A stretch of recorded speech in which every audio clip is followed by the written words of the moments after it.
Let me bring in Probal Sen, Senior Research Analyst at Oil and Gas at ICICI Securities. Probal, what do you make of everything that's happening? Just give us some perspective. Oil price shot up, has come back off from those highs. How are you reading into the situation, and what are your expectations?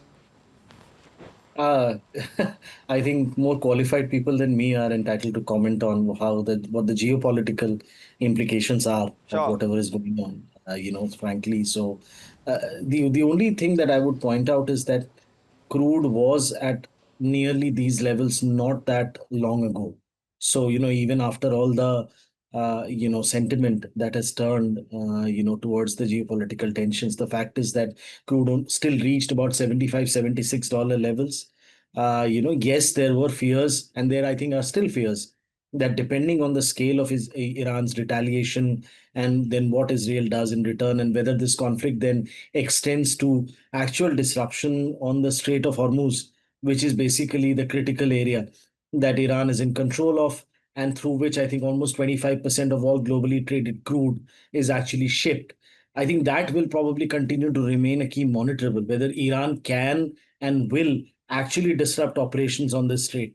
Because in any ways, what we have seen is that shipping routes across the world, the Red Sea, due to the Houthi rebels in Yemen, the Panama Canal, because of the problems with respect to water levels, those anyways have been impacted over the last year or so. So this additional, disruption can actually raise the costs of transportation and can disrupt actual supplies to a huge extent. Secondly, Iran itself, despite whatever sanctions have been imposed on it, still manages to, I think, export close to about 1.5 million barrels. Reports vary of the actual number, with most of the output being consumed by China. And therefore, there are other implications as well if that crude supply is impacted. Broadly speaking, at this point of time, at $75, yes, there is an impact because the $7 increase has three implications. One, around a 3.5 to 4 rupee reduction can happen in terms of the retail fuel margins for the OMCs. Obviously, there's every dollar increase in net realizations has about a 1.3 to 1.4% positive implication on EPS for ONGC and Oil India. So there had been some downgrades that we had seen because crude had gone down versus their earlier realizations of 74 to 76. So this obviously restores realizations back to those levels. So that has an impact. And of course, three, even for the natural gas segment, as far as we are concerned, given that term LNG prices and now even new well pricing are all linked to Brent crude levels at about 12 to 13% linkage. As you can imagine, a $7, $8 or a $10 movement increases the price of both of those tranches of gas by 1.2 to $1.3 in MMBTU. So obviously, a sudden increase and the kind of extent of increase is a broader negative. But I will again emphasize that this $75 level is still below the average crude that was there for FY25. If memory serves, it only sort of is, obviously a stark contrast to where crude prices had slumped to in the backdrop of the whole tariff war and concerns about global economy and concerns about, adequate supply. So this brings the market back into sort of slightly tighter territory, I would think. But I think if supply routes are not really impacted, and as I said, I have no clarity on what will happen over the next few months, I think crude will probably settle back down once again to 70 to $75 levels.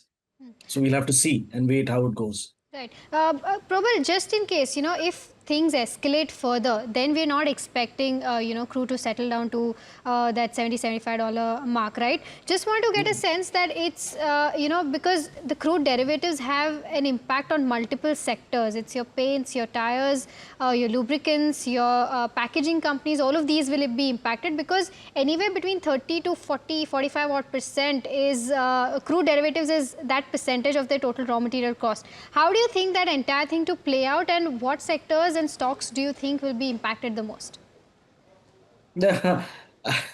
I think very clearly, see, at the end of the day, we are price takers as far as commodities are concerned, whether it is crude or natural gas or, even metals to a certain extent.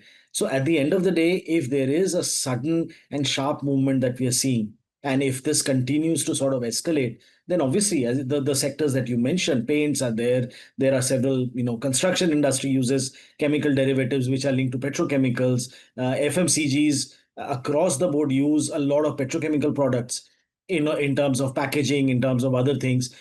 Food inflation is sometimes linked to what the price of diesel could be. Now there, obviously, one will have to see whether OMCs are allowed to raise the prices in line with the rising crude prices. I don't know. As of now, they have not really taken a price cut, which was due for a long time. So how that will be balanced, we don't know. But if that price is allowed to be passed on, then transportation costs actually rise across the board, because diesel obviously is used by the transportation sector in a very, very meaningful manner. So there is a whole lot of trickle down impact that happens. I'll once again emphasize, at $75, probably that impact doesn't show through to a huge extent. But as you rightly mentioned, if the conflict escalates, or rather the sentiment around crude prices continues to change towards more bullish territory, and we see 80, 85, $90, then I think you would have a very, very broad negative impact across sectors and across the economy of this conflict.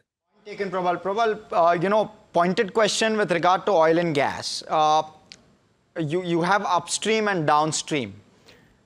For how long at these price levels does the consensus earnings estimate for FY26 likely change?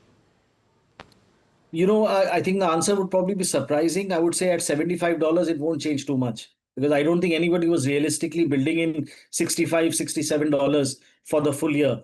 I think a lot of estimates across the street were still probably building in maybe about $70. So additional $5 reduces marketing margins to a certain extent. So there is obviously mid-single digit downside risk to OMC earnings, and similarly a mid-single digit upside to upstream earnings, which is ONGC and oil. Gas becomes a little bit complicated because gas prices, as I mentioned, are a derivative of crude, and you will have to also factor in whether they can pass on the prices, whether they'll have to take a hit, and so on and so forth. But obviously, what we are looking at essentially is probably the street going from 70 to a level of $75, $76 at this point of time, and that $5, $6 obviously will have a negative impact on everybody other than ONGC and Oil India. That is probably how I would look at it right now. Okay, thank you so much, Probal, for joining us, giving us that perspective.